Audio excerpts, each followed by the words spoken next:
In the following video, we will discuss adaptor hypothesis and how it relates to the function of tRNA. You might wonder, how can amino acids be assembled from an mRNA template, especially if 3 nucleotides are needed for each different amino acid?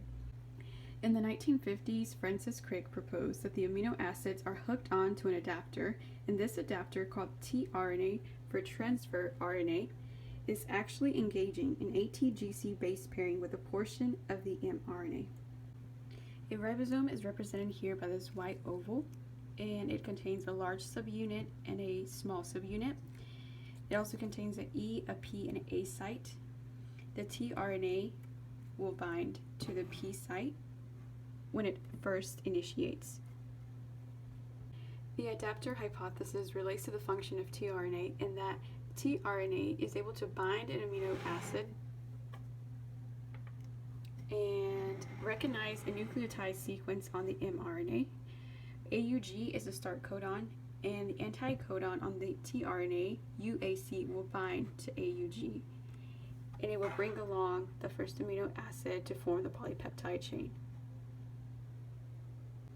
Several tRNA molecules work together to bind a designed amino acid and carry it to a ribosome, where the amino acid is added to the growing amino acid chain. The anticodon of the tRNA fits perfectly into the mRNA codon that codes for the amino acid attached to that tRNA. The genetic code is degenerate, which means there are multiple codons coding for the same amino acid. It is also universal, which means that almost all living organisms use the same coding dictionary. All codons in the RNA code for amino acids. Now, let's say, for example, that we are trying to make the protein hemoglobin. So we're trying to build up all of the amino acids into the polypeptide chain that will make the protein hemoglobin.